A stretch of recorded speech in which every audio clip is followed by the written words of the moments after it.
Evening, people. Welcome to the latest episode of BNR. It's me, it's Gene. Sarib is on his way. It was an emotional week, Gene. Emotional week. It felt like a really, really long week. We started brilliantly against Fulham, and then we thought, fuck it. Arsenal can't be asked with the league anymore. They've given up. So shall we. And then we gave Fulham 3 goals. We got one back, and it wasn't meant to be. But then we waited about 10 million days and we came up against West Ham in the sunshine and thought, okay, let's have an emotional day. And it was all about the King today. Although I'll get to that in a bit because you've just seen my message on the BNR group. We'll come to that. And it felt like Virg and Salah had a little meeting before the game. You have your first half and I'll have my second half. And that's how it turned out to be. It was a deliberate moment where Virg put it onto Robbo and we scored an own goal because Virg deserved his moment, kissing the badge in front of the cop. But it wasn't meant to be like that. But what a feeling, what a let off, and what a moment. Yeah, yes, and what a day we move. I think that's what's the most important thing. Is it was a massive win, especially with Arsenal dropping points. Look, for me, the league was done, but we have to get it over the line, and all we can do is get the points on the board and win this league, wrap it up as quickly as possible. I don't really give a shit, Asim. I tweeted this a bit ago. How well we play, how many players we need. I don't care.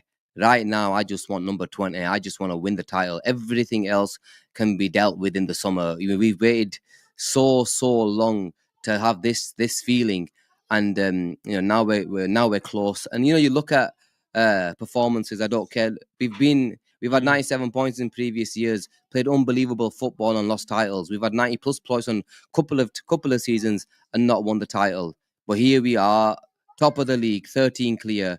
And we just need to get 6 points from the next 6 games so we can move. We can move. We shall move on to something very important as well. We're a very open channel. We got a lot of views from all over the world, according to the YouTube analytics that Chin sends me every month. But we do get a lot of people messages from all parts of the worlds, and religions as well, and faiths. And it was a special day for the Sikh community celebrating Vaisakhi. I'm sorry if I butchered that. But I was been pronouncing it all right in the backstage, but I think I got it all right. I hope you had a brilliant day with friends and family. So, Gene, Sarib is coming on very soon. Let's start with the bit of structure. Even though Liverpool lost a bit of structure in the second half, a lot of structure. Lineup. Szoboszlai on the bench. Shimika starts. Any surprise for you?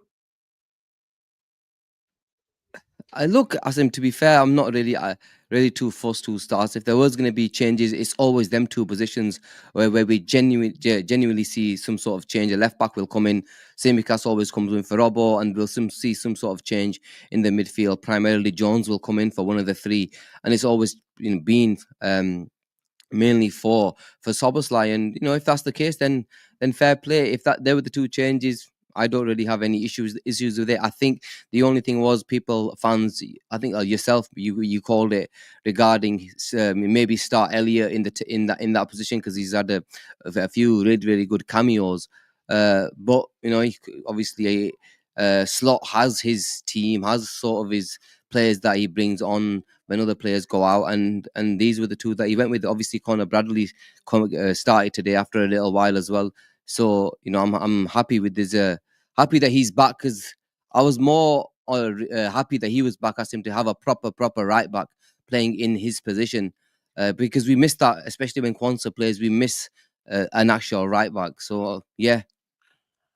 Sarib, I got off the phone to you about 15 minutes ago. You weren't happy with your haircut. It seems all right to me. What's wrong with that? I don't know, mate. It's a bit too short for me. I can't like do this now, innit? Can't do that. Well, you can't do this as well. I can't do that. You just stay in one place. Sarib, it felt like there was a lot of good stuff in the first half for me, and it felt like Liverpool just thought, "F it, we're trying to maintain this and control this game." And it's a conversation that we've been having more or less all season, even in pre-season, where Liverpool under Slot have 3-4 words that we've mentioned a lot this season: less chaotic, more controlled, patient attacks, less vulnerable to the counter attack. which is very, very good. And I thought Gene mentioned a very, very good point. And he goes, look, and we were talking about the atmosphere as well. It wasn't great until they got their goal and Liverpool decided to start, going on the front foot again. And Gene mentioned, look, Asim, it's the connection. It's the manager that gave us that, style of play, and it was his team and his philosophy that was reflected upon how his team played. But I thought it was an interesting point. There's definitely, I think, is a valid point as well, because personalities do rub off on you, and I think this is a slot team, and I'm not saying there's anything wrong with it. Every team does have its deficiencies or anything like that, because Arnie Slot, if he came, and that is one of our targets, because if Arnie Slot was sat here, he'd say, I'm sat at the top of the league by 13 points. Why the fuck are you talking about boring football? Do you agree? I can see what you're saying, and I did say this in the last show. I did say the football is a bit boring, and that was not for no reason. And you can see it in the atmosphere at Anfield as well. I get that we're winning games, but I said it on the last show. I don't know one of you had a go at me. I can't remember who it was, but anyway, that's not the point.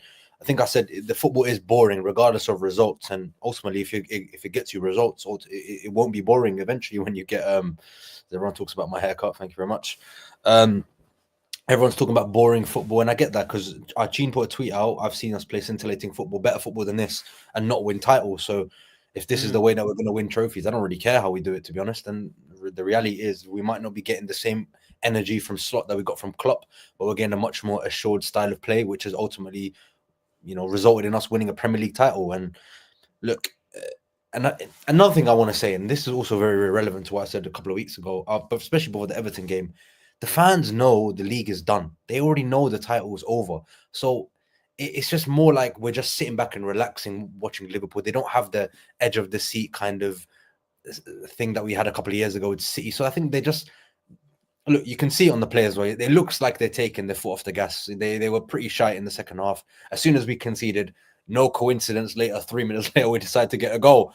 And I feel like that does rub off on the fans. And I think the fans know the title was done, which is why I said before the Everton game, it doesn't really mean much in terms of where it's going to lead Liverpool into the season or where it's going to match for Everton, because we kind of already know what's going to happen. It's more about a when than an if. And I think the fans feel the same way, and you can feel it in the stadium. I'm sure you and Gene felt it as well, being in the stadium, but I could feel it from where I was watching the game at home. So I can't imagine how it felt in the stadium. And that's the only reason, Gene, before the Merseyside derby, I said it's kind of a meaningless game in terms of where it's going to lead Liverpool into the season, because we already know what's going to happen. Liverpool are going to win the league. It's not an if, it's a when. And I think that win is, 2 wins now, you know what I mean? So, but yeah, I do get what you're saying. The Klopp style of football was much more, full throttle basketball. That's basketball, Asim used to call it last season. But it's much more, you can grind a 1-0 under Slot. And we've seen it do it many, many times this season. But I think when he gets his players, I think when he probably gets his, style of play, like I said on the last show, I think we'll judge a Slot team next season, because this is not his kind of team. That's what I meant, and that was not for no reason. But look, we got the 3 points. We're 2 wins away from the title. It's a time of celebration. It's not too. We shouldn't be dwelling on performances like this. We've had a fabulous 7 months. A dip was going to happen, and if it's now, sorry, I was a monologue, by the way. No, it's okay. Gene, I mentioned this to you on the phone, but let's get it out of the way. I thought, or my personal opinion was, I was quite disappointed with the crowd today. In terms of today was all about Mohamed Salah. The players were celebrating like him. I don't think we showed enough appreciation to him today, where he came out to a lazy little, I called it a loud cheer. I was lying, I'll be honest with you, on Twitter. From the Cop side, it was fine. I'll be honest with you, Asin, I was on the Cop. It was a little. The Cop song game. It was a little. Yeah, we got a little muted chant before "You Never Walk Alone."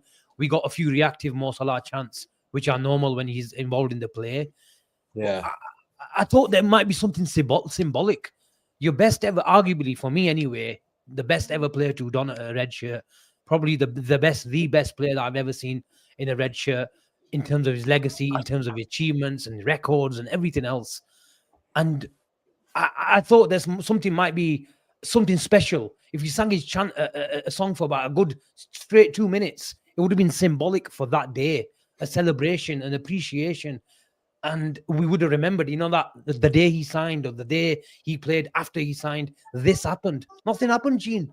Tell me. Look, Look, Asim, the truth is, in terms of Salah, I think even before the game when he came out, he clapped the fans. The fans clapped out. There was a slight, well, from the cop side anyway, there was a slight chant before the game. I think when the game kicked off, I thought the Salah chant was decent from the cop. I don't know the Yeah, maybe anywhere else. sat in the main stand. It's not. Yeah, It's maybe. not as I'll be decent. straight with you. From the cop, it was fine. I had no issues with it.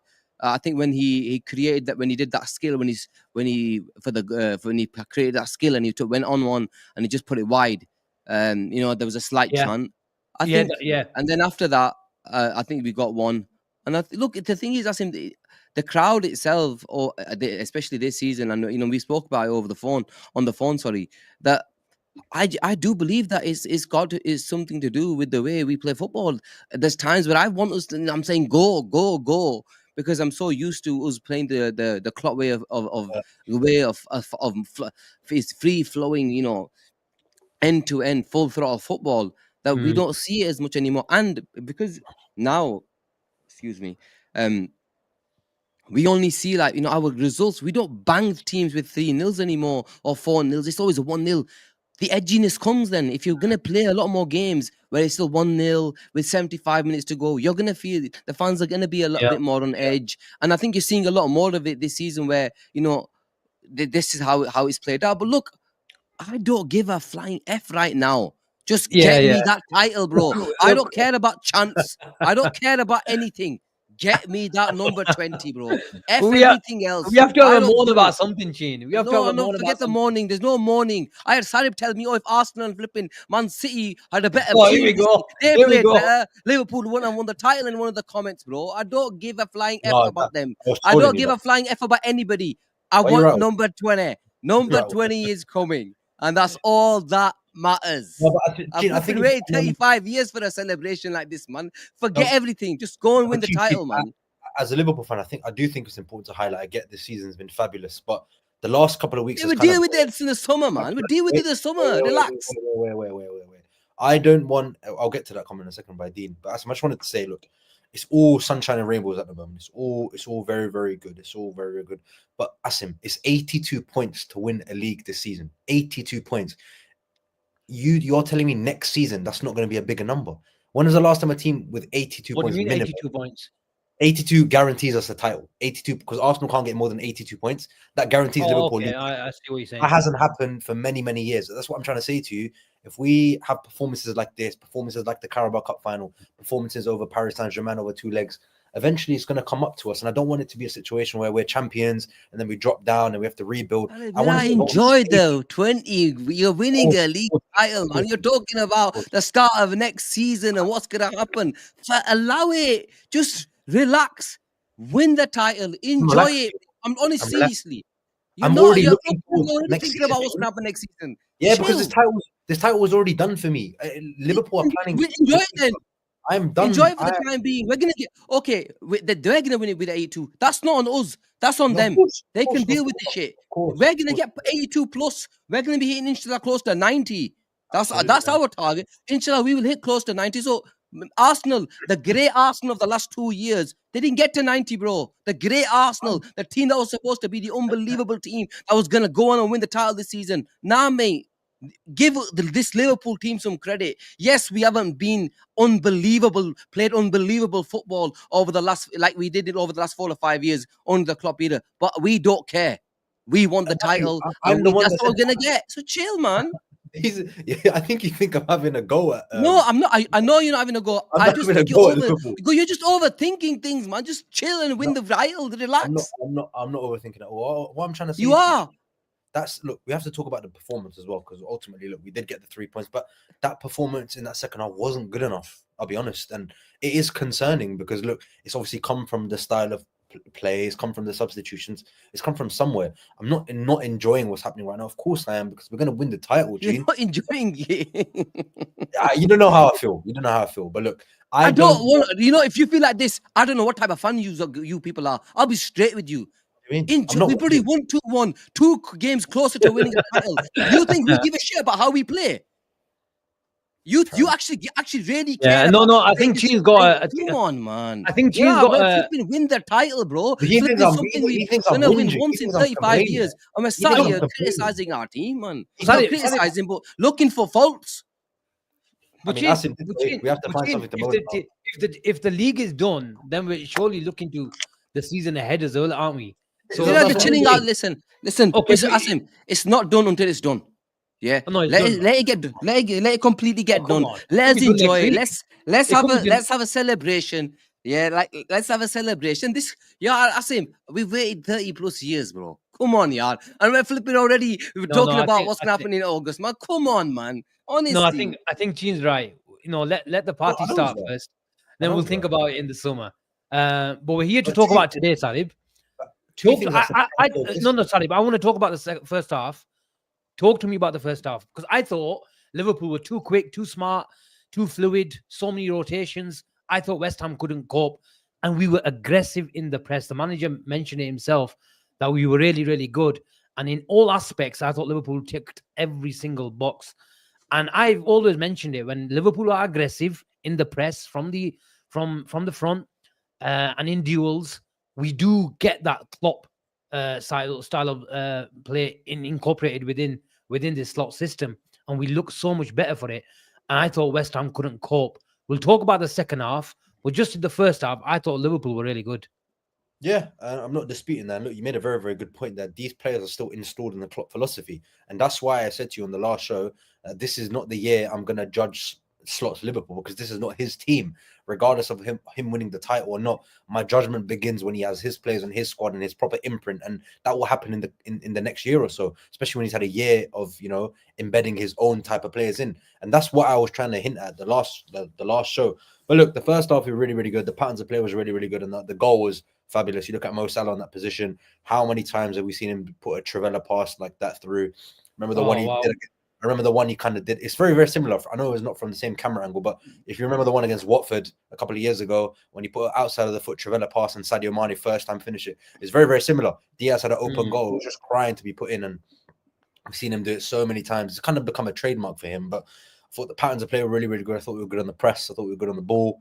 But it's in these moments, Asim, where you want to go 2-3 up rather than sit on 1-0 because look, we have that nervousness in the second half, which was obviously an issue, and we conceded very sloppy goal to concede. But we'll get to the second half. But I thought first half we were very, very good, and you have to give some players their credit. There's a certain left winger at Liverpool at the moment that's seriously doing his thing, and Luis Diaz in the last five or six league games has been quite fabulous, and his longest run, 5 GA, not 5 GA, but he's got 5 games in a row where he's got a goal contribution. So longest by a Colombian in Premier League history, and the longest of Luis Diaz's career in the Premier League. So it bodes well, and if he's leaving on a high and it puts another 0 on his transfer fee, then so be it. But look, you have to be honest. There was McAllister was very, very good, and I thought McAllister was Liverpool's best player. I know Salah was given man of the match, but I thought Alexis McAllister over the two halves of Liverpool's best player. But Diaz, very, very good. Conor Bradley was very, very good in the first half.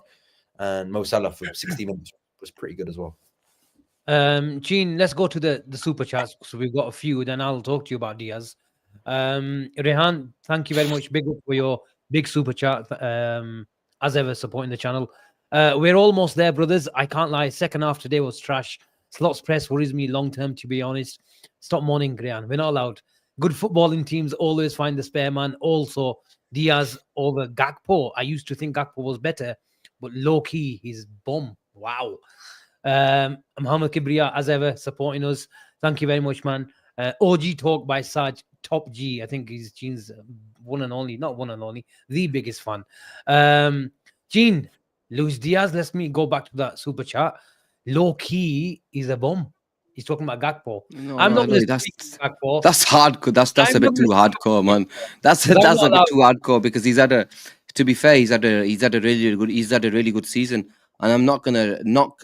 To be fair, it's a difficult one for me because both of these, Gakpo and Diaz, at the start of the season, I had to go at both of them thinking that both of their outputs weren't good enough. Then I had Luis Diaz start the season pretty well, dropped off. Gakpo didn't start the season, but when he started playing, played really well. Got injured. I think he hasn't been great since he's come back from injury. But I'm not somebody who gives players crap when they come back from injury. I like to give them the benefit of the doubt. 20, So apparently. sorry, He's called what did Gakpo he say? Bum with 21 GA this season. Okay. No, but I'm just I've got no if I'm honest, if I'm really honest with you guys, I think if we got a decent fee for Diaz in the summer and there's an issue with his contract, I think we will sell. Do I want him to go? That is a big question, Asim, because I still think people will come out and say he's got 20 GAs this season. And yeah or no, it's easy to just say, yeah, 20 GAs. Generally, if you look at it, it's a decent return. You just have to look at Gene where it happened. Look, there's many games where Diaz scored a hat trick, then doesn't score for the next 5 games. Look, I get that, but I get that. I get context. You have to look at context. I get that. I get it. Look, you got 4 against Leverkusen and that type of stuff. But still, at the end of the season, when you look at performances and you do look at the GAs, it just still say number 20 with 4 to 5 games to go. Same with Cody Gakpo. If you look at Cody Gakpo, if you look at output, away games, probably a question mark. Does he get goals in the away games? I don't know his away goals scoring record as him. Is he good enough? Are they both good enough to go past their wingers? I want some pace now in this team, especially on the wings. I want somebody who's good enough to beat his man. Do these both beat their man? Probably not, if I'm honest. But today I thought Luis Diaz was fantastic, and he has been over the last few games where I feel as though he carried us.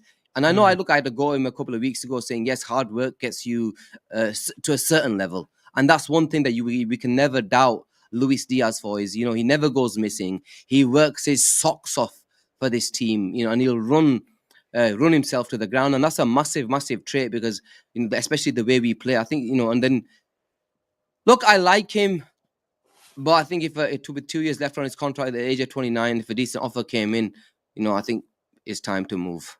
Time to let go. But Cody Gakpo, I think the guys, come on, man, that's very harsh. The bum comment, yeah. Come on, let's not disrespect our players either. He's not, he's Cody Gakpo has had a fantastic season. Of course, he hasn't been great over the last month since he's come back, but in all, he's had a really good season. But a question to you both, yeah. Look, I've in terms of Gakpo and Diaz, yeah. If a player left, Diaz was to go and a left winger was to come in, right? And I'll give you an example now. We need quality that's going to be better than what's his name? I believe that's going to has to be better than Diaz and Gakpo. 100%. Number one, who do you think that player is?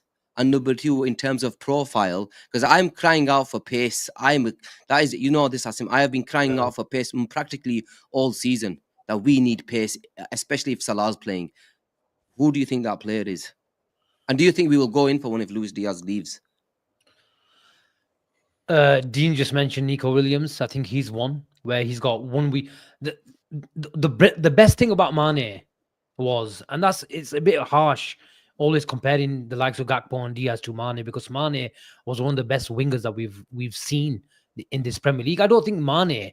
We talk about Salah, and rightly so, he should be getting the headlines and all the plaudits that he gets on a weekly basis, on a daily basis. And whoever speaks about Salah, I don't think you're speaking enough about Salah. That's how much plaudits he deserves. But I don't think even Mane, maybe because of his such humble personality and down to earth, how down to earth he was, he gets the recognition. I think Liverpool fans know how good he was, but maybe I think he only got some sort of the real appreciation, some appreciation, I should say, is once he left, and we were crying out for that, real dynamic winger.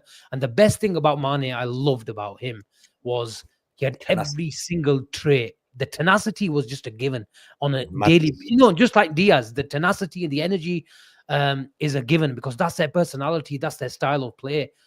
And that is the tenacity that brings them and makes them sure to feet on the day. I don't want a player to show to feet when we're 3-0 up or 2-0 up. I want a player to show to feet when we're 0-0 or losing a game. That's where I want to know about you. Do you have the cojones to show for the ball? And Mane did it every single time where he came 5-10 yards deeper, But what the other brilliant traits about Sadio was, he had every trait, Gene. He could go past a player, he could drop a shoulder, he could come inside, he can go on the outside. He was Drogba-esque. We talk about Salah being Drogba-esque, where he gets a ping from Allison or Van Dijk and being Drogba-esque, and he has been this season. Mane on the other side was Drogba-esque as well.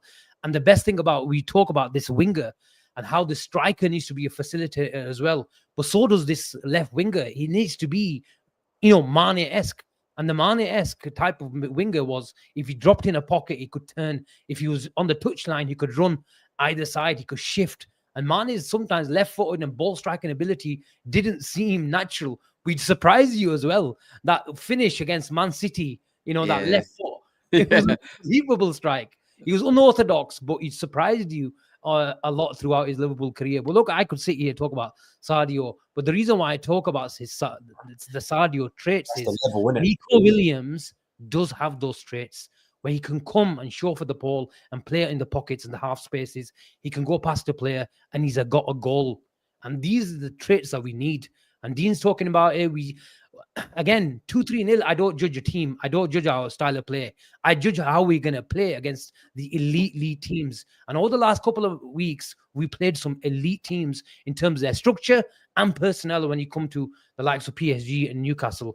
And we've been found wanted. We can talk about fatigue. We can talk about everything else. But ultimately, you're as good as your tools. And this is where we need to go into the market and make sure we pick the right players to go again. Anyway, I also want to say something, because the Gakpo Diaz thing was, I think people don't speak with context. They just speak, they look at the GA. They also don't look at the minutes played. They also don't look at the competitions that they played in. So Gakpo has played 2,259 minutes across the season. Yeah, he's got 21 GA. Luis Diaz has played 700 more minutes and has 2 more GA than Cody Gakpo. So you're telling me Luis Diaz, this is across the whole season. So Gakpo with 700 less minutes has got 2 less GA than Luis Diaz, but he's called Luis Diaz. He's called Gakpo a bum. That's what I mean. If you're going to talk about players, it's not even about Cody Gakpo. If you're going to talk about players, speak with context. And if you can't speak with context, don't speak at all. So what I do want to say is, look, I get Cheen's point. We do need pace in the attack. We need pace in the attack. I completely get it, because there was many times today where I watched Ryan Gravenberch, especially in the second half, where he tried to ping a ball forward and Gakpo's on the left-hand side, but he's not quick enough to get there. If he had like a Sadio Mane, like you say, his profile of player, he would get on the end of that. Even Luis Diaz, maybe, but I'm talking about, Sadio Mane is the level that we want all our wingers to be, and that is a incredible profile. So you have to kind of caveat that as well. We don't have the correct profiles. But Sarib, don't you? And I think Liverpool Videos makes a good comment. Good comment. It's my battery's empty, so I can't bring it on screen. But the comment says Luis Diaz had a better season. He's played out of position for most of the season. I think this is a valid point, where if you're going to count his minutes, he's played a lot of minutes in the false nine, which is out of position for him. That's also very, very true. But I made the same argument for Cody Gakpo last season when he was kept playing centrally. Yeah, and I said, you move him to the left-hand side, he will give you numbers. And that's been proven this season as he moved to that position. He's got very, very, good numbers. He was in that brilliant run where he scored how many games at Anfield in a row. I'm sure you two are at most of them. Whereas with Luis Diaz, if he was good enough to play a left wing for, starting for Liverpool, he'd probably be playing the whole season. There'd be no reason to move Diaz in to accommodate Gakpo. But obviously Diaz, we've seen him consistently at that left wing position, not cutting it. And of course, the change needs to be made, and that change was pretty good. And I'm not saying that's on Diaz, because Arne Slot picks the team, but I think. Well, you can say that because our forward lines were so shit. Let's not. That's also let's not put it on Diaz, because at the start of, with respect, what the reason I'm saying that, Sarib, is you can't blame Diaz. Diaz at the start of the season has a decent start. Our forwards were shite. So Slot moved him into the centre forward position, and then Gakpo went on a run where he was unplayable on the left hand side. So you can't be going at Diaz there, bro. You got to go for the strikers and not. Because you said he wasn't doing it, but he was at the start of the season. I said it's not. Yeah, but look, you have to also look at the time he's played there over the couple of years at Liverpool. Gakpo's played there as well. Both of their numbers before the start of the season, regardless of them where they played or even in that position, weren't great in the Prem. I'm not talking about Carabao or anything like that. At the start of the season, I thought Diaz had a decent start to the season. It's just our forwards were shy. They weren't at the races. Jota wasn't great. He got injured. Darwin Nunez, we all know about. And then he had to make a decision. He made the decision. And there's a couple, and then to be fair, the first few games that Darwin Diaz played there, he did pretty well. So it made Slot's life a bit easier, even though after that, I thought there were games where it didn't work. But when the first time it did, first few times it happened, it looked okay. So Slot went with it. Billy says, but then you can argue that it got him more goal scoring chances as him. I think he means by Diaz playing in the false nine. But I think if you play in the false nine position, you're more of a facilitator for the wingers. And I think the stats show that Liverpool are feeding their wingers more, and rightly so in terms of Gakpo's and Diaz's output. But he could argue, say, okay, fine, but I've not had a real go at it. I think his first game was Leverkusen, where it was a bit new and teams didn't really see it before, and he scored a few goals. But tell me, how many times has Diaz been put through on the shoulder? I don't think so. But to his, not criticism, but in his defense, really, where he's not used to that position where he can show to feet, it can connect play on either side because he's comfortable playing on the left, and we saw him even do some shifts on the right hand side today. But he doesn't have the natural traits to go that side, and this is where we have 4 or 5 attackers, and we've got a lot of attributes. But we're crying out for one player who's got all these attributes, to have for the Arnie slot number 9. It needs to be a player. Nunez goes that way, but he doesn't, connect to play it well enough. Diaz comes this way well, where he can show to feet, but doesn't go well, the other way. So you can say that's a valid point. In theory, you should be getting more chances playing the number 9 role. But when you provide the context in terms of how we're playing and how we're under not mining our number 9, but sort of supplying them with so much less supply, then it's a bit difficult for him, isn't it? And it's not just for a case of Diaz. Anyone who's played that role this season has struggled. Look, but for me, I think the Gakpo's injury was the worst thing that could happen to him, because I still remember the comments when Gakpo was scoring all these goals. This is why he should play Gakpo left wing. He gets injured, he comes back, hasn't scored for 4 games due to injury, and people are gonna have a go at him. And all of a sudden, Gakpo is a bum. Gakpo is this, Gakpo is that. I don't understand that. I don't understand when you do that with any player. If it was Nunez on a run, gets injured, you did exactly the same Sarib last season. You did exactly the same with Salah last season when Salah came back after 5 games. No, and this is a guy that's proven time. It's funny. I'm gonna come. The reason why I've mentioned this because I knew that I was waiting for this conversation. I'm gonna be straight with you, because when last season when Salah came back from injury after 5 games, you absolutely annihilated him. You did, saying to him, "Oh, he's not." You did. You did. Yeah, but look, right now it's happened to your player. I was saying to you, and I'm not even having a go at Gakpo. I'm the player that said, when somebody comes back from an injury, you give the player a bit of time, because it takes time to get back into rhythm. It takes a bit of time. You also can't take the fact away that Gakpo has not been good enough. 2 things can be correct, Gene. You can be injured. I know he hasn't. That's why I had a go at Salah. You have to give them a bit of time, though. I did, and that's why when Avi said sell him in the summer, I was like, no, I want Salah to come back. I want Salah to come back and prove himself, because I didn't think he'd be the same after injury. Avi was the one saying I'd sell in the summer, not me. I never said sell Mo Salah. It's not about selling. It was about at that time when I was saying, when the issue that I was having at that time was, I was saying, look, guys, and plus he was out for like 3.5 months. 3 months, I think, when he came back in one game, he scored 2 and got injured again. He was out for about 3 months. Yet it was easy to pick on him at that time, right? How long was Gakpo out? He got injured in the derby, innit? He got injured in the derby. Only not long. He was out for about a month. Yeah, then you had international break, and I don't know that, but anyway, look, with the whole Salah thing, let me clear that up right now. So, with Mo Salah, my problem with him is during this period of the season, for a lot of the times he's been at Liverpool, he does go on this kind of run where he kind of doesn't score goals for like 5 or 6 games, which is fine. No player is going to be consistent over the whole year, other than Messi and Ronaldo. It's impossible to do that. But Salah got injured for me, and it was the really first big injury that he had at Liverpool. He's kept himself fit and available majority of the season. That's what we have to credit Mo Salah. Same with players like Bruno Fernandes and these players, which I respect, players that are available week in, week out. And Mo Salah, for us, has been that player over the last 8 or 9 years, right? Yes or no? He's been available. That's why I credit Mo Salah ahead of everything. His goal and assist speaks volumes for himself. But his availability and his responsibility on that has always been very, very clear. Now, my issue was he had got quite a serious injury, and it was a recurring as well. I think he came back, and it happened to him again. Or Yeah, something. yeah. So for me, I was like, at his age as well, and he just looked off it, and it was straight after the injury. I'm like, that's never. I've never seen this from Salah, especially straight after an injury, and he's never had one. I was like, oh, it just has. It didn't look right to me, and that's what I said. Avi, I don't want to sell him. I want him to come next season, fresh, fit, and look at the season he's had. Look at the season he's had. And look, that's not me criticizing Mo Salah, because I always said to you guys, for me, no player is bigger than the club. I'll criticize a player no matter who you are. If you're Salah, I can accept. That's totally fine. That's the way I am. That's the way I am. So look, you can criticize. But that was no, because it was how you had. It wasn't my issue. Isn't what my thing is. It was at the time when it happened. You were gunning for him.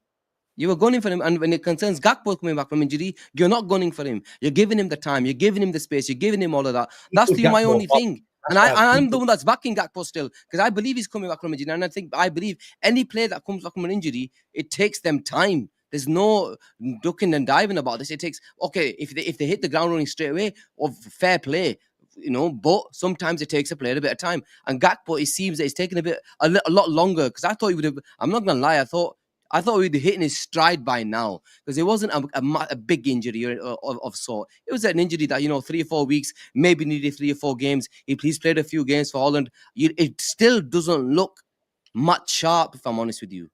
Yeah, it still doesn't look. I don't know. From what I've seen, it doesn't look right. Yeah, no.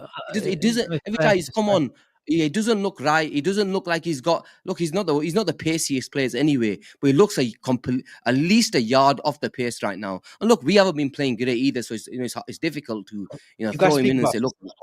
You guys all speak about facilitator. How Arne sort of likes a facilitator. And we've seen Cody Gakpo play that facilitator role quite well, actually, especially when he first kind of joined Liverpool. He was playing in that false 9 role. And I thought he was pretty good there. But surely there's a reason why Arne Slot hasn't moved Gakpo into that position, and he's put Diaz in that position. Because I think what Arne Slot wants from his forwards is goals. And Cody Gakpo is kind of an inside forward. He cuts inside. He's got a great ball striking ability. He's got Salah on the right-hand side. Maybe that's what he wants from his winger, Asim. Especially, we speak about Diaz being touchline and going on the outside, and he's very, very quick to do so. But Diaz doesn't offer that threat from the left-hand side, cutting in like Gakpo, the ball striking ability like from Salah on the right-hand side. So maybe Arne Slot decided, I'm going to move Luis Diaz centrally to accommodate Gakpo, because he's a lot more prolific from the left-hand side than Luis Diaz. Maybe that's the reason. Because I think Gakpo is better than Diaz. I don't think he is. Personally speaking, I think this is the level of Diaz and Gakpo, where they'll have 2-3 good months, and then they'll level it out with some average months as well. That's the level. Look, now, to be fair to Diaz and Gakpo, still can't believe Clock had Gakpo center. Yeah, look, yeah, that's fine. We've discussed that at length. But if I want to put it in a nutshell, I think this is the level of Diaz and Gakpo. I don't think Gakpo is gonna develop some mind-blowing ability to take players on the outside. His natural trait is coming from the outside to in and shooting, because his ball striking ability is one of the best at the club. It's clean, but I do question his. Look, I don't want to go big on him, because he's had an absolute brilliant season compared to what he was last season, and he's showed progression, and that's the only thing that we can ask for, and hopefully he keeps on going. But look, I got a lot of stick for calling him a player that he won't leave the league. And in all honesty, if what I meant is Gakpo for me is a good player. He's not a great player. And same for Diaz. I think he's a good player. In that position, though, one of the great players that were in that position is obviously gone to PSG, and that would have been the perfect profile of blend. So similar to, he reminds me a lot of Eden Hazard, but he reminds me of a really, really good, like upgraded version of Jack Grealish. We can go on the outside and go on the inside. He's very, very strong on the ball. His touch is fabulous. He's like, would you call Gakpo a great player though?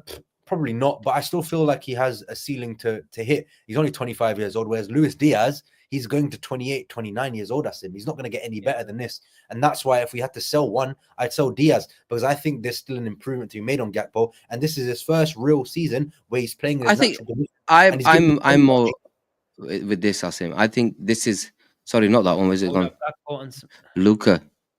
Gakpo is not starting LW for the elite clubs. He is a great option to have. I agree with that. But now, I think in terms of after 2 months, you guys are coming round. It's No, all right. I asked him, listen, but at don't the agree end of with the day, the guy that's going to I get was you a title, joking, I was the guy joking. that's been brilliant in terms of how he's played this season, I have to give him a lot of credit. Of course, Gakpo this of season course. has been a fantastic footballer for Liverpool. He's been brilliant. When we needed him, he's turned up, and I have Yeah. to give the guy a lot of credit. When I felt as though Diaz at times wasn't, Gakpo stepped up. He got us important goals when we needed him, a lot of important goals. But still, my issue with Gakpo is not him. My issue with Gakpo is, and our not just Gakpo, my left wingers is, I need them to have the ability to go on the Yeah. to go in the outside and have be able to take on their players. They don't have both of them. Don't have that. What I would say is, whoever is playing on that left hand side, Gene, is when we get hopefully someone like Kirkes in, I think that'll help him. The It running makes power, life easy. Yes. it makes life really, really easy. Yeah. Oh, The running power that of it someone does. like I Kirkes accept. will take the attention away. Yeah. And 100%.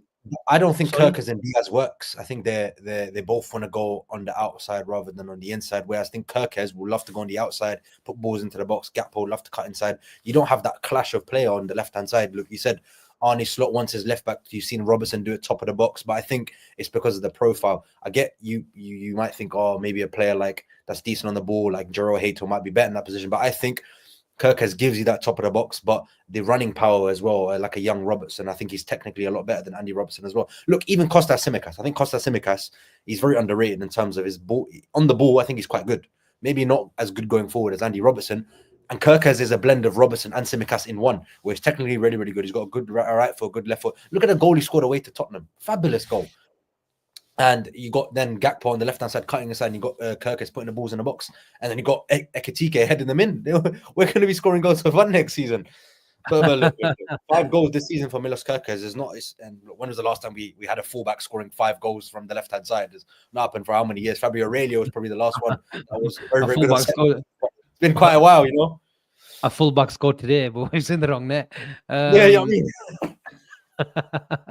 Ash, thank you very much for your super chat. He says GA in the last 3 seasons: Vinny 96, Foden 78, Liao 77, Saka 73, Rodrigo 72. Just for context, Liao played in a crap Milan team under different coaches and styles.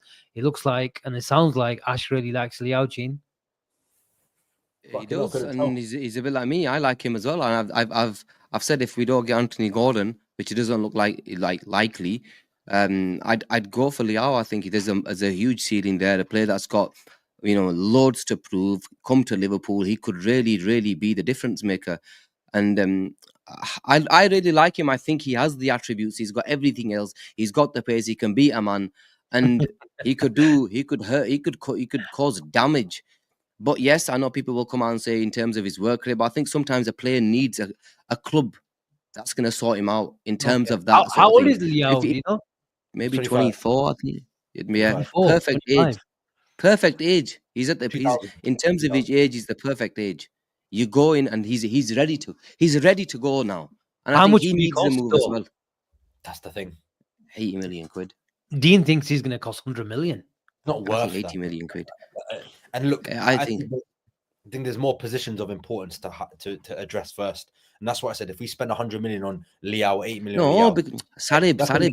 We're talking we're speaking about if Diaz leaves. We're not saying go buy him in. We keep Diaz. When Diaz goes, there's going to be money that you're going to bring in at you. We're not saying bring him in. It's all about, so we're going to have to sell Diaz to use that money, maybe put in a little bit and bring him in. That's the difference. There's only one winger in Europe, I believe, that is elite level. That is at a club right now. That's elite level. That if he comes to the Premier League, he will score goals galore. There's one man, and it's not Vinicius Jr. It's the other lad who plays right wing for him, with Rodrigo. You put him left wing for Liverpool. He's better than Liao. He's just below Cavara for me. But look, they're going to want 100 million from. If you offered me Rodrigo tomorrow for 100, I will do that. It'll snap your hand off, kiss your hand, kiss your forehead, say thank you very much. That player is mine. He is the one I want. I'd look. You could get him, but it's unrealistic. It's unrealistic. Yeah. So is Liao though. I think Liao's unrealistic as well. Why? Why is Liao unrealistic? They will not pay 100 million for a guy with 7 goals in. Oh yeah, AC Milan ain't gonna reject 70, 80 million quid for Liao, man. This is AC Milan. That is realistic. He can leave that club to go. Rodrigo's at Real Madrid, so you can pull that ain't happening.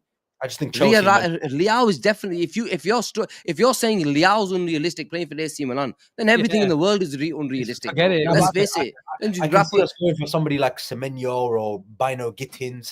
That's more realistic for Liverpool. We don't go out and sign superstars. Our model was like that. Like, we're linked with Isak. We're probably going to get Ekatike. We wanted Thiago was probably the only player that was really elite level that we signed. Because we normally develop Van Dijk, he was at Southampton. Maybe if it was at Bayern Munich, we probably wouldn't get him. That's what I mean. We don't sign players from the top European clubs. It very rarely happens with Liverpool. But Thiago, you name me one player that's happened, especially under this ownership, that we've pulled from a club. It doesn't happen. We normally go for the next Leao or the next Isak or the next so on and so forth. And that's why we're a club that doesn't retain titles, and that's why we need to go out to sign these kind of players if we want to go and become that kind of level team like Man City that win title after title after title. We need to go and spend the money on players. And are we going to do that? I don't think so. Every time I come on a show, especially after a game, Sarib, it feels like we don't talk about the game, and every show turns out to be a transfer show, because that's all one of people want to talk about is transfers. We could be talking about Leao and Kvaratskhelia and Bakola, Nico Williams, you name them. We could talk about them every show, every single time. But look, let's go back a bit. We did play a game today. I thought Bradley had a good 60 minutes today. What do you think? Very, very good. And look, I think... But sorry. There's a few super chats because they might be about transfers. We'd rather get them out of the way before we go to Bradley. We've had Ashiz Rehan's with the brace. Thank you very much, man. Very, very kind of you. I think Slot is a special manager. To cruise to a title in your first season with a team that isn't yours is unreal, and I fully trusted the nerds to give him the right players in the summer, but his press still worries me. Great super chat. Thank you very much. We'll go through a few more and then we'll talk about them. You'll never walk alone. Thank you very much. He says, Sarib, just to clarify, we won the league in 2020. City had 81 points. Really? Arsenal had 84 in 2022-23, and United had 81 in 17-18. Those are all the second placed teams. Sarib? I don't know what he's trying to say there. City had 81, Arsenal had 84 in 22-23, United had 17-18. Yeah, but look, you look at it's not, I mean, it's not happened for quite a while. 84, 82, I was saying 82 guarantees as a title, which is quite rare. Look, the last time that happened was 6 years ago. It's quite some time. Look, since then you have had teams hitting 90 odd points. Look, 17-18, and you name me 2 seasons out of the last 8 that's happening. It's very, very rare that a team wins the league on less than 86-7 points. You know what I mean? That's what I'm trying to say.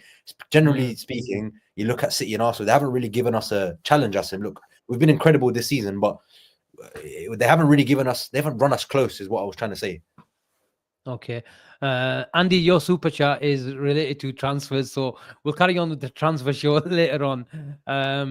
Talk to me about Bradley, Sarib. Huh? I'll do it afterwards. Yeah, Conor Bradley. Look, I have said many times I have concerns about this guy, especially in 1v1 situations. But look, since he's come back from injury, we have to be honest with you, defensively, he's been really, really good. And arguably, you have to look at the fullback for what it is. And I think arguably we look a lot more assured defensively when Bradley's in the team ahead of Trent Alexander-Arnold. And maybe that's because Trent wants to bomb forward constantly and go into the midfield areas and stuff like that, whereas Conor Bradley's a much more conventional kind of right back, and we've seen him a lot over the last, say, 18 months or so. But look, I think he is improving. I think that beard's giving him superpowers, which is why I might be growing mine soon. But look, he's been good since he's come back from injury. He looks like you know what? Conor Bradley he looks like an athlete. I don't know how to describe it. He's like proper athlete, proper energetic fullback. Runs in behind. Look, he's got a good profile of body, and he looks really, really good. Asim, and I said even on the ball, he looks quite good. The only issue with him I do have now is his injury problems. But since he's come back from injury and he's been very, very good defensively. Do still have question marks because obviously those don't go away until you see a consistent period of time. But I don't have a bad word to say about him. I still think we need to bring somebody in to give him a sort of a tussle, because I think competition is always very, very healthy. But if he continues playing like this, Asim, this is our starting right back next season. I've got no problems with that. But it's about consistency and whether he can stay fit. And that's what it is. Dodgy hamstrings, I can see already. Henderson at right back. But no, look, you have to give him credit. the young lad's done really, really well since he's come back in his first start as well. Gina, Sarib is 100% right. I think the whole crowd, the Yes. whole team, and especially those two lads who play on the right hand side, especially Mohamed Salah, I think he's, he feels at ease that he's got a right back who he can play inside to, who he can expect the ball over the top, even though he's not a Trent. But more importantly, he's got energy. And when someone's willing to run in those areas, then, especially if you've got the decision making, the timing of the pass from Mohamed Salah, anything is possible. And I thought he was really, really good. And every match where you see him, he likes to duel. And that's the only concern, is intensity. We've talked about it before. But just about his game today, I thought he was really good. Yeah, he was really good. I was really, really impressed with him, and I was glad to see him on the actual pitch, because I don't really like seeing Quansah playing right back for Liverpool, Asim. And we saw that when he came off. We saw, Quansah sort of struggled. He gave the momentum shifted when Bradley came off, and we struggled. But I really, really like Bradley. I think he creates a lot of space for Salah. Salah gets a lot more time on the ball in them positions. It does make that overlap run as well, and it makes life a lot easier. And yes, I was really impressed with him, and he is the starting right back for Liverpool. If at the start of next season, he will be our starting right back. There's no doubt about that. The issue is we definitely need to bring in cover, because we simply cannot rely on him in regards to his availability. And we just have to pray and hope that his injury problems are behind him, because if they are, then we have an unbelievable right back. But we just simply can't take that chance, especially in a position that carries so much running. His intensity is on a different sort of scale, even more so when you've got Salah in front of you, who isn't going to be tracking back as much. So you're going to need your right back to do a lot of running, a lot of defending at times. But I look, for him, we've got the Trent replacement already. It's just about making sure he's good enough to play the amount of games that's required to play for us. Sarib, a lad at the club told me that he's spending a bit of extra time on the weights. Does he look a bit bigger to you? To be honest, I wasn't paying attention to him. You record everything, so you probably was like, "Oh yeah, look, he looks a bit denser to me." No, but I wasn't watching like that. So maybe, but does he look bigger? I don't know, but he definitely looks a lot fitter. He looks a lot fit. He looks a lot leaner to me. That I did notice. He does look a lot leaner. Maybe that's down to taking time away and going on 5 kilometer runs that I used to run on back in the day, but. I don't know if he looks. To me, I can't really notice these things. I'm just looking at my own. He's still a kid, isn't he? He's growing. Yeah, he's 21. He's too younger than me, guys. Yeah, we have to cut the kid some slack. He's younger than me. You guys call me a kid. Conor Bradley's arguably one of the youngest players in the squad at Liverpool. And look, all jokes aside, he is a decent player. And look, Gene says he's a starting right back at Liverpool next season. I still have my question marks about that, because it was only this season where he was beaten 1v1 very, very easily for our only defeat at home this year. This season, play a bit slightly out of position, Sarib. That was we were playing 3 centre backs at that time. I know. He came on, so you have to cut the guy a bit of slack and just bring out one game of the season. It was a 1v1 situation. Where we lost. It was a 1v1. Okay, fine, but I don't like. He tweaks these things as he'll be a top right back. I'm not saying he's a top. Like you say about Gakpo, is he a great player?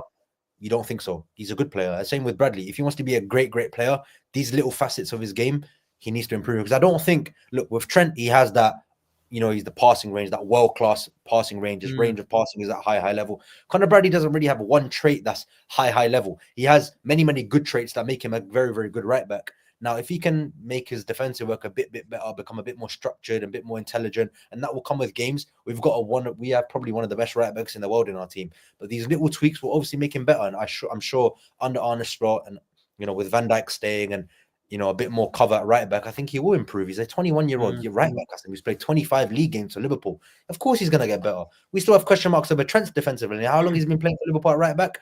So we have to cut Bradley some slack sometimes. I'll be honest, even myself. Billy is thinking that he wants Conor Bradley as cover. I probably agree with that. So do I. Bring me a proper established right back. Like, name me one established right back that gets right now straight away. There is right now, Asim. The right realistically back speaking, there isn't one. So this is why Conor Bradley starts at the start of the season. This is why a few weeks ago I was calling for Aina as a free transfer. Bring him in. You've got cover. Prem proven. He's played there. He's had a good season at Forest. So you don't mind, especially when we've got other positions that need sorting out. You go and sign an Aina that will give you another 12. Will give you 12 months, and you go again. Polo's decent. I mean, I'm not going to say I like him. But I've just said I like him. I do. From what I've seen him, I do like him. But how is he that much of an upgrade on Bradley? No, Pedro Porro isn't a massive upgrade on Bradley from what I've seen of Bradley so far. It's difficult to just say bringing a right back that's going to be better when there isn't one in the market. So this is why I think Bradley will start at the start of the next season, but we need to bring something in. Yes, if you said Frimpong, I would say yes. He's a different type of right back, full back type of player that's going to play there, especially when you're playing against teams that are like, not as good, low blocks, all that type of stuff. Then yes, go with it. But generally speaking, Conor Bradley has a really, really high ceiling, man. He's 21. But the thing is, he's playing in an important position. This is why you have to be able to have at least cover in that position. That's going to cover, and he might get injured. So I think he starts next year. Who would you go for, Asim?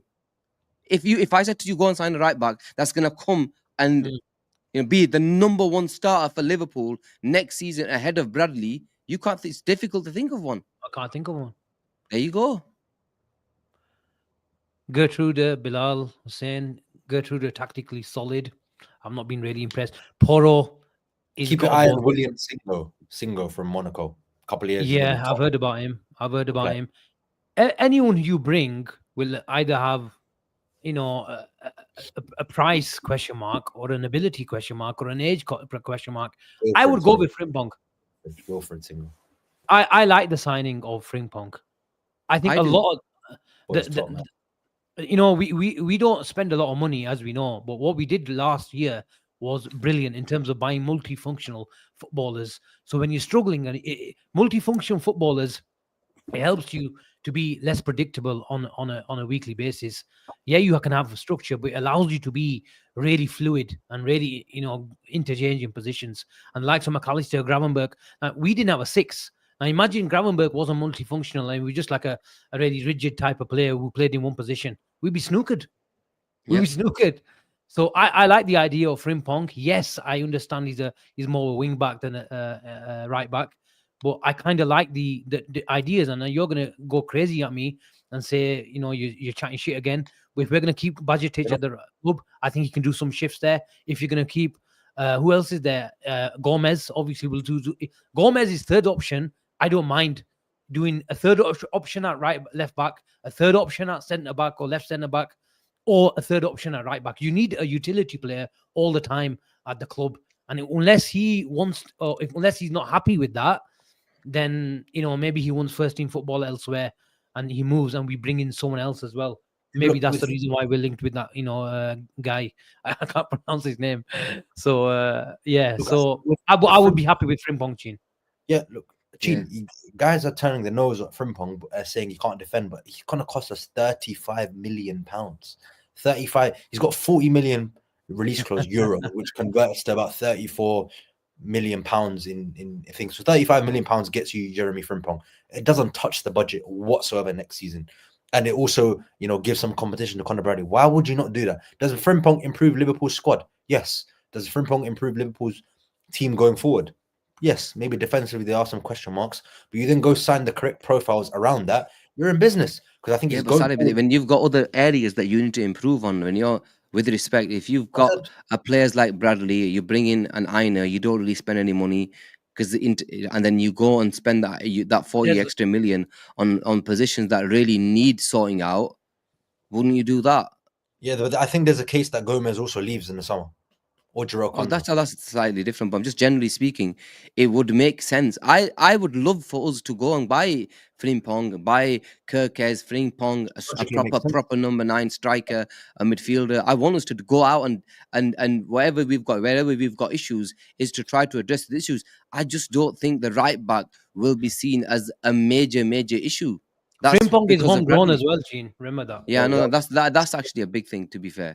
And the good thing about Frimpong is I think he can do little shifts somewhere Wing. elsewhere as well. I think Yeah. you can do a bit of Salah cover as well for 10, 15 minutes when Salah, we need an attacking threat, but we need legs as well. I think he can do number 10 roles, right sided midfielder roles. He is, he's got good taking on ability and he's got overlapping ability. And that's, I think, a trait Slot really likes. What do you think of this guy? Good player. He's not coming to you. We're not buying off Chelsea.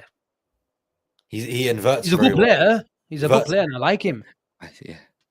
I really like him, to be fair.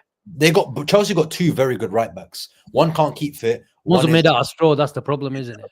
That kind of profile. That's what I want.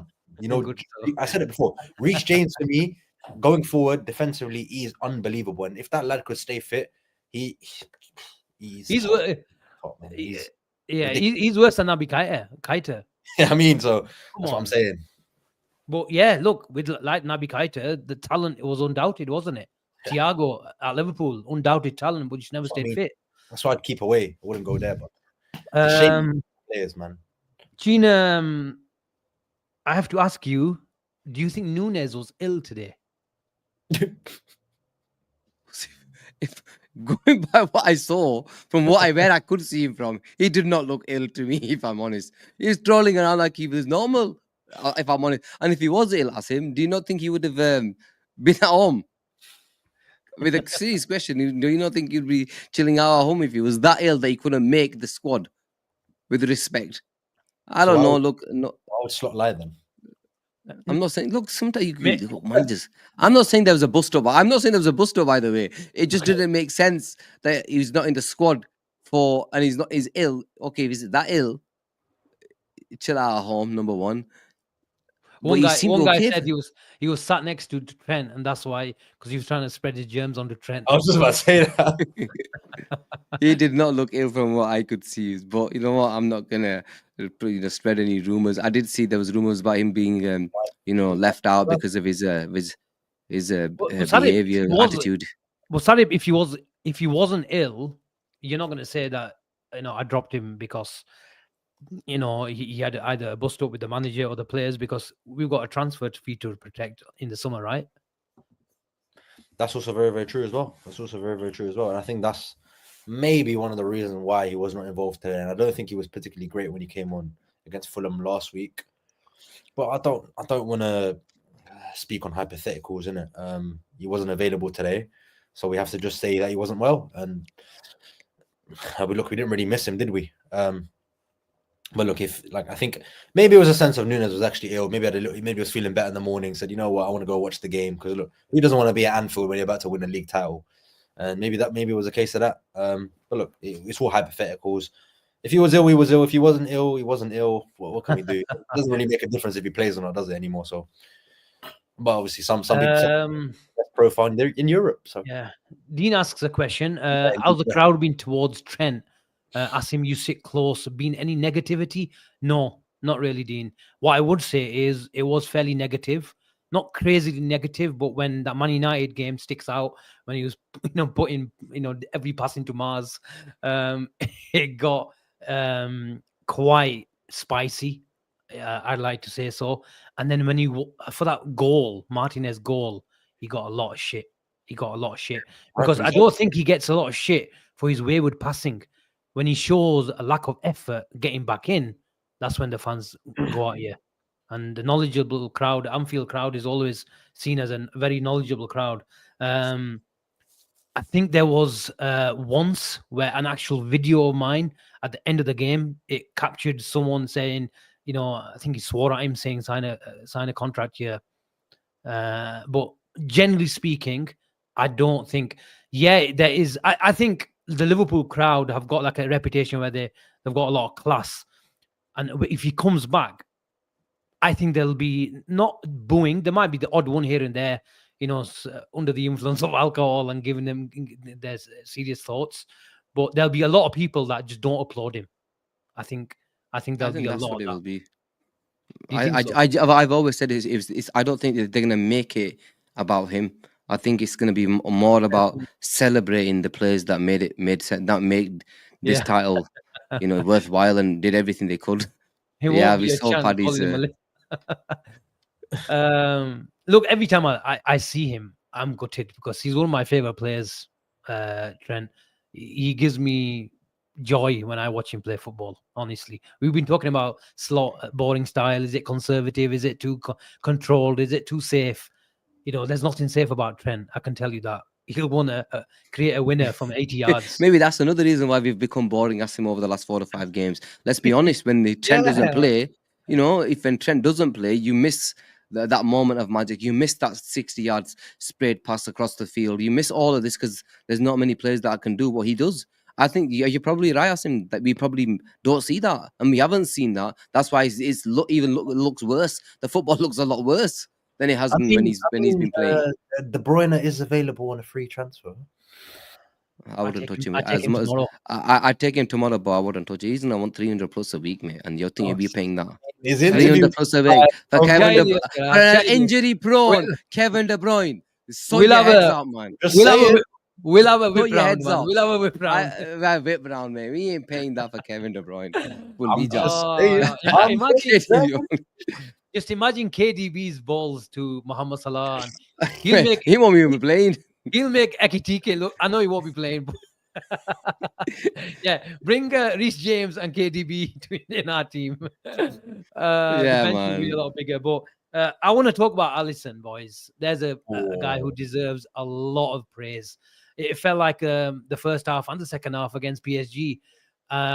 He is probably the only keeper. Maybe Schmeichel was one when the keeper, when he came down with the ball down the 1v1 situation where at times or most of the times the keeper was favorite. And Schmeichel had that spread, he had that size, he had that presence, Sarib. But Allison does it in a different way where you think, I think his intelligence where he just knows, he obviously spreads himself, but it's about knowing where the striker goes. He does it, and it's no fluke because we see it on a weekly basis. The man is ridiculous. Ridiculous is not the word, Asim and Jean and chat. That's not the word to describe Allison Becker. This man is unbelievable. I've never seen a keeper play for Liverpool be so assured. Maybe sometimes when he, takes an extra touch when he's about to ping the ball forward, or he does a little flick and that you have your heart in mouth moments. But this is the goalkeepers nowadays. But 1v1 situations, shot stopping ability with his feet, he's quite decent, but his positioning, his intelligence, to be where the shot's supposed to go. Look, generally, I'm not even joking to you. I very rarely see Allison Becker make a ridiculous save, like a top corner save. And that's down to him knowing where the shot's going to go and him, moving across or, being 1-2 yards ahead of somebody to understand where the ball's going. So he just catches the ball with 2 hands, or he parries the ball just wide, or punches the ball clear. I very rarely see Allison Becker make a ridiculous camera De Gea top corner not save. And that's because, look, David De Gea, the reason why I said De Gea is because I used to imagine him doing that, all saving shot after shot after shot, especially when I was growing up. But Allison Becker, very rarely I see him make, ridiculous saves. And that's down to his intelligence, knowing where to be. But it's more the fact when a player's running through on goal, he's so quick off his line and he just closes the space where you got no space. And the only really option you have other than doing it is putting it over Allison Becker. And doing that is not an easy feat. 6'4" goalkeeper. It's not easy to do that. So look, he's ridiculous. And that PSG game, we're all going to laud him for that. But he has games where he's sometimes a bit shaky. And when he's shaky, he's really, really bad. But when he's on it, guy's a war, man. Absolute war. But, his shakiness, Gene, is not through shot stopping or his presence coming out. It's always where he tries to hit those, outside of the foot. Outside of the he did it. He did one today. He gives me heart attacks when he does that. But boy, you talk about one-on-ones, man. You mentioned Schmeichel. Schmeichel didn't make one-on-ones every single week. This guy has made one on every single week. This guy turns up and produces them type of saves. He's just an unbelievable player who's been. He's for me, he's the best goalkeeper I've seen in the Premier League era. I know people will call out for Schmeichel and Cech when they were in their prime, but this guy is on a different level, man. He's on a different level. Look, look how risky in terms of we play football as well, and he's just a phenomenal footballer. And I don't want him to go. There was times when I was thinking, do we move on? He might want to leave in the summer, blah, blah, blah. But boy, am I so glad that we didn't sell him and we kept him. And I hope he's still here. He's got another 3 years, 2 season years? in him. He's got 2 years left on his contract. But I think he'll definitely, hopefully, stay for at least another season. Keller will probably leave, and then Mama will come in, and hopefully them two will be our keepers. A fantastic season, and I saw Atik's message earlier about the spine of our team. Allison, Van Dijk, Salah. These players have been the spine of our team for so many years, and it's these three. If you still look at Asim, that all are still so important to this football club, and replacing them was always going to be the impossible task. But I'm buzzing that he's playing at the level that he was, because there was, at the start of the season, there was doubts on him. He made a few mistakes. He didn't look 100% right, if you ask me. We doubted him at the start. Kelleher came in, was fantastic when he got injured. Even there's that injury option as well. Huh? I think he was missing Klopp. He probably was. Honestly. No, he didn't look right, Asim. He actually didn't look like he was happy as well. But fair play, man. The guy's been an unbelievable player this season. One of our best players this season when he's played. But that injury thing is still an issue, that is still an issue. A goalkeeper simply cannot be injured that much the way he gets injured. That's 2 months of the year he's out, man. That's way too much for the goalkeeper. Last one is not his fault, though. Last one is not his fault. The most recent one. Look, I'm just generally saying, I'm not saying any of them were his fault. Just generally saying, if you left over less time, he spends too much time in the hamstring room. That's the problem. That is the problem. He does love a barbecue, Allison, doesn't he? He eats too much steak. Hassan's right. He loves his meat. No, but look, anybody that has question marks about Allison Becker going next season, that is the least concern for Liverpool. We'll probably keep Allison next season. Keller probably leaves in the summer. Deservedly, I think I'd love to keep him, but look, he's good enough to be a number one. He's not going to get that at Liverpool. Then you got Mamadashvili coming in as well. So anybody who thinks that Mamadashvili is going to come next season and become Liverpool's number one after watching performances like you saw today, that's probably kept Liverpool in the game at 1-0. Got another thing coming, mate. Allison is unbelievable, and it's not even. Look, very rarely, Asim and Gene, I see Allison save a shot and he parries it back into the danger zone. It's always wide enough for it to go maybe out for a throw on or to the right winger to put a cross back in the box, and he catches it, he gathers. It's very rare I see Allison, even if he takes two hands to do it, very rarely you see him save the ball and it goes out and the player has an open net. It's very, very rare. And I think that trait in goalkeepers now is very, very lost. How many keepers do we see? They parry shots, it's a brilliant save, and there's the strike on the rebound to put it in. And very rarely I see that with Allison Becker, and I think that's what separates him from the rest of the keepers in the world. But look, there's many keepers in the world that are great, but at the moment you have to say there's probably none greater than Allison, and probably put him up there with Courtois, because those two at the moment are taking the game to another level, aren't they? So credit to Allison, especially because he plays for Liverpool. Yeah, 100%, 100%. As you know, China, I'm a massive tennis fan. I admired Roger Federer, but I'm all Rafael Nadal. But whenever anyone or the greats talk about Roger Federer, they always used to talk about his mind, but his feet, and he makes it look so easy. It wasn't just a coincidence. It just didn't happen automatically. Why he was so easy on the eye is because he was in the right place in the right time, where he had great match awareness, shot awareness, but it was his feet movement. And that's what, you can talk about Allison as well, his feet movement, where he just is so good, where he anticipates what's going to happen. So that intelligence comes in play, his awareness comes in play, but the foot movement is so good, where he makes a 7 out of 10 save, looks like a 4 out of 10, where you just, Ramanel smothers it. It's just greatness. And we just don't appreciate it. And with every type of great player, I know we celebrate some great players a lot more, but like I said, I'm not going to say Wijnaldum is in the same category as Allison, but I think we're going to really, really appreciate his greatness and really understand how great he was the moment he leaves. But I think he can play up to another 3-4 years. I really believe that, Gene.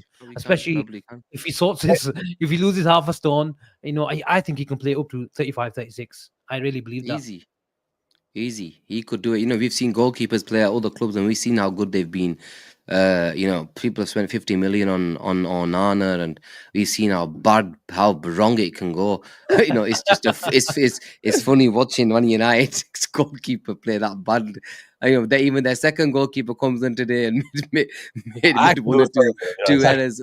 Yeah, it's fun to watch, man. It's fun to watch them do all this load of shit, because you know, we've over the years we've had goalkeepers where we've thinking, what the hell are these goalkeepers been playing at? We've been in Champions League finals and goalkeepers have cost us. So you know, we know how it feels, and to have a goalkeeper who's this good week in week out is just on a, you know, we take it for granted, and we have, and you will only realize how good good of a goalkeeper he is when he leaves this football club, and we see, you know, that there are other goalkeepers that simply just ain't gonna give you what he gives you, and he just gives every honestly, Asim, I've never felt scared when he's in goal.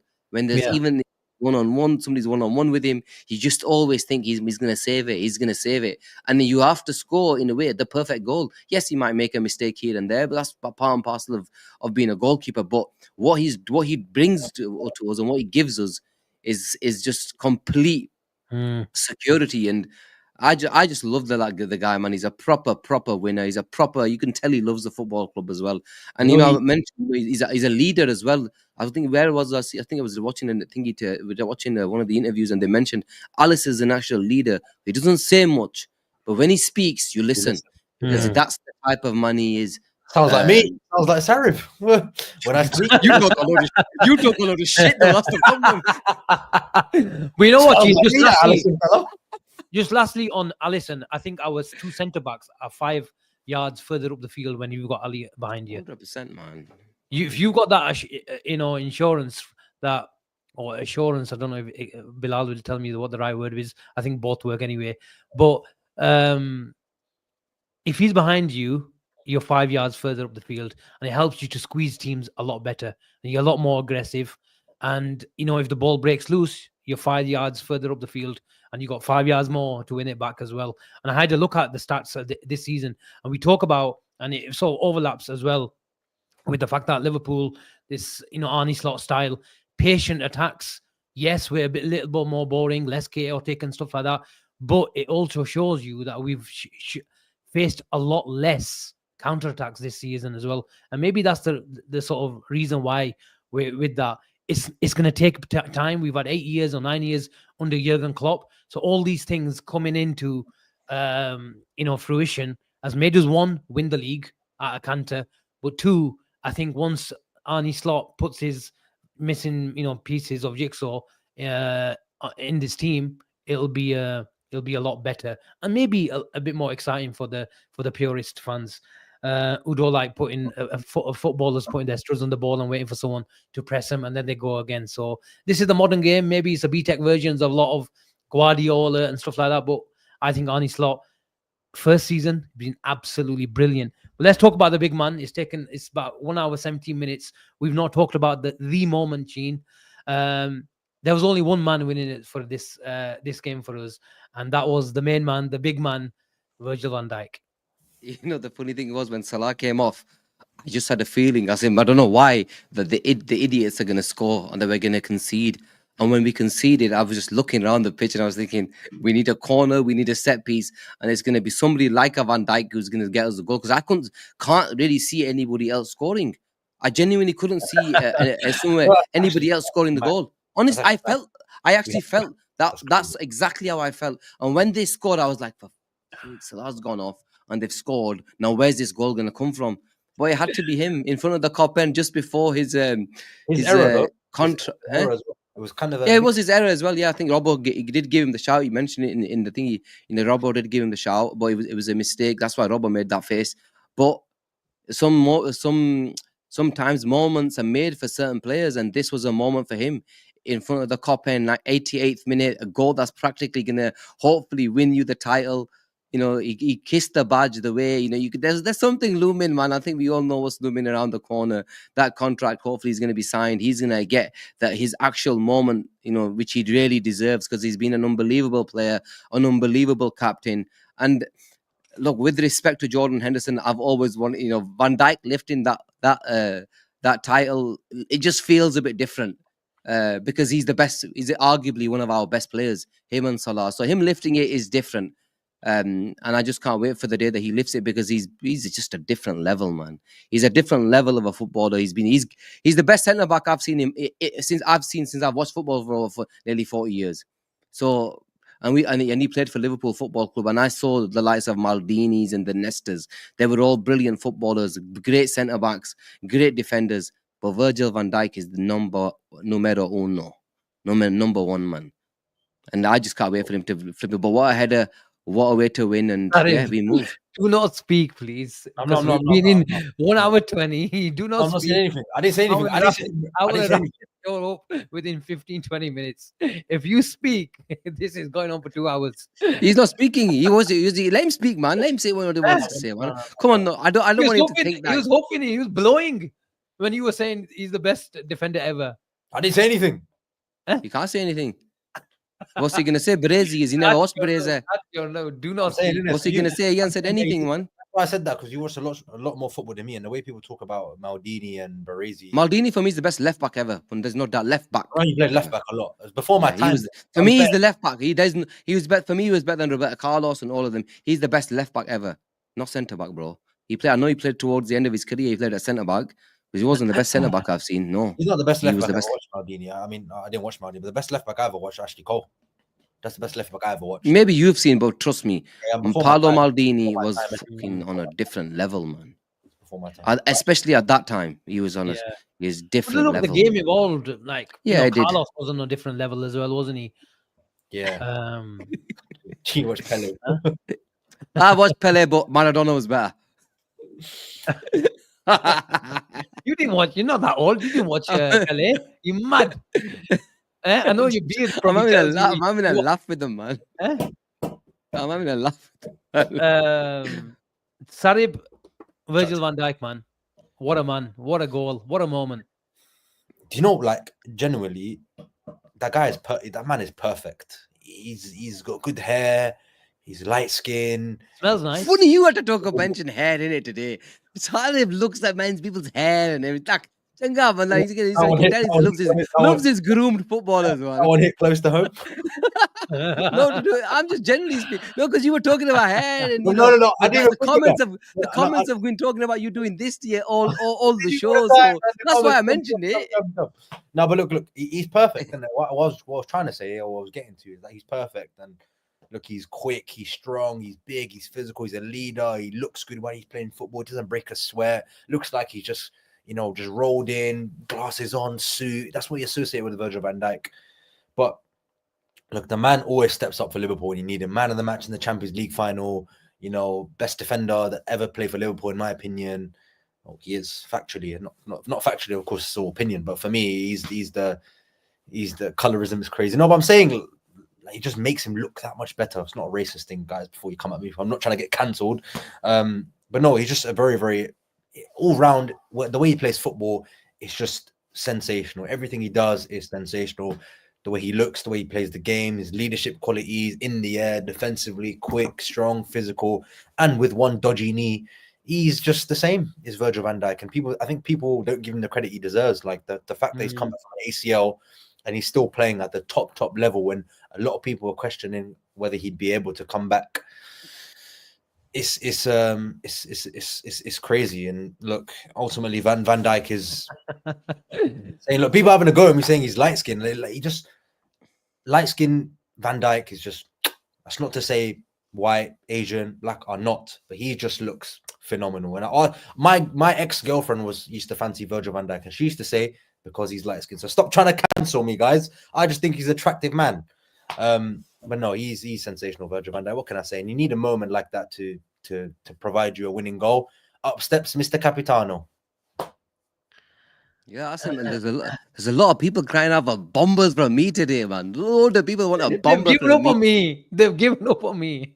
What are they asking for you to launch a bomb, Sarib, or a transfer bomb? What kind of bomb are they looking for? Honestly, they want for me to give you flipping transfer news. That's not for me, man. I leave the transfer news and all that to liars out there, bro. Who come on fucking talking shit about, hey, we linked to this guy and like linked to that guy. Yeah, write an essay on that tonight, mate. And ho gaya, me pata ho gaya, chankla ho gaya. That's the truth, man. Anyway, move on, man. I don't give this bomber shit, bro. This is not with me. I ain't no ITK out here, bro. Chilo. I don't need to talk shit to fucking get followers and talk shit to get people to say, yeah, must me, look at me. I don't look for that sort of shit. Anyway, move. Sarib. He's on it today. I'm still Straight up, man. We've got some super chat. I'm just waiting to factually find out the year that Liverpool got 98 points in the season. That's what I'm trying to find out. Oh. Gene made a mistake. And I'm just waiting for the day Arsenal win the title again. I don't care about can celebrate. I don't care about Arsenal. My team's winning the title this season, man. Number mine. 20. My team's winning the title. I'm buzzing. So is mine. Gene's on one, mate. Gene's chilling, right? Gene's winning number 20, mate. You think I give a shit about anything else? Number 98. I don't care. Okay, let's go to the super chats, lads. We've had that one. Andy, can we pull off Isak from Newcastle? Can replace Salah goals No. for 2 years, or can replace Salah goals 2 year? I don't understand that. But can we pull Isak? Can we pull off Isak? No. Gene? Of course we can. I think if we really wanted him as one player, yes. I don't think we can, because we've got too many players that need sorting, too many different other positions that need sorting out. So I don't think we will. I think if we needed 2 positions, I think we would have gone all out on him. I just don't think right now, there's just too many holes, Asim, that need sorting out, and I can't see us going. And I think if we're all in Ekitike, whatever the hell he's called, yeah, Hugo Boss, like you called him yesterday, if he's the target, there's your bomber if you want it, man. Anyway, that's what it is. Sounds yeah. like he's a mufti from Chechnya. Just to Andy, just to keep his hopes up, we haven't given up on Isaac. I mean, we will when Newcastle finish in the top 4. Well, we will. I'm telling you that now. Top 5 as well. That'll work for him. Top 5. But I think they finished probably 4th anyway. So yeah. Funny, I had them 4th at the start of the season. It might actually end that way. Sorry. We're gonna. You know what? We're gonna face a fight for Ekitike in terms of there's a lot of clubs in for him, but Frankfurt are probably gonna get Champions League again. I think. Are they 3rd in the Bundesliga? I think so. But I know it's a lot easier to get a player from Frankfurt, even if they're in the Champions League. But they will try their best, because they lost Mamouche in January. Yeah. That's right, isn't it? Yeah. So they don't need the money. But if Ekitike asked to leave, they're not going to keep him against his will, are they? Especially when Mamouche wanted to go. And they let him go when the fee came in. I think they understand they're going to have to move on, man. Look, it's a lot easier buying a player from Frankfurt compared to Newcastle. But we haven't given up on Isak. If the numbers are fairly realistic, we might have a try. There's one more. Asim, I think that's it, man. Oh, sorry. Luke, we scored from a corner. Is this real life? I think you have to give. I think Maka put some brilliant. You mentioned how good he was, and I think the midfield were crying out for some help. I think there was a moment in about 15 minutes in the second half where Slot called Endo over, Slot called Gravenberg over twice. He called McAllister. He was trying to work out or address the overloads that West Ham were trying to create in the central areas and on our right hand side. And but it was McAllister. You felt like was trying to put all the challenges in, and his set piece delivery I thought was brilliant today. And he hit the bar as well. He had a save where he was in that right channel run from Salah's pass. It was a good save from the keeper. I thought he kept on going, and he's a winner. And we've always talked about his mentality. He's not going to give up, and he's got the moments of brilliance as well with him from any part of the pitch, and long may it continue. Hoyson Bomber, look, I gave you the update last week that we met his representatives last week. I've not heard anything. I'm not going to make something up just for the sake of the show. If I hear anything, you'll be the first one to know. That's the wrap, boys, I think. Anything else? Have we got any super chats that we need to go through? No? That's Asim, I think that's good, guys. That's 1 hour, 20 minutes. There's still nearly 700 people here. We don't ask you. We have a natural conversation by liking, subscribing, and all that sort of stuff. We get a lot of comments after the shows, and I try my best to. And a shout out to David Williams, who always gives really good insight because I think he's a fan from 19. I don't want to make him sound about 95, but it seems like he's a Liverpool fan from 70s and 80s, and he gives them some brilliant insight. If you haven't checked him out, go check the regular comments on every show on our streams, and he was always providing some insight. So a big shout out to David Williams. I'll look out for his insight all the time on the comments. But thank you very much for listening and taking part. Just remember, we're on the verge. We're on the verge. Good night. Bye-bye.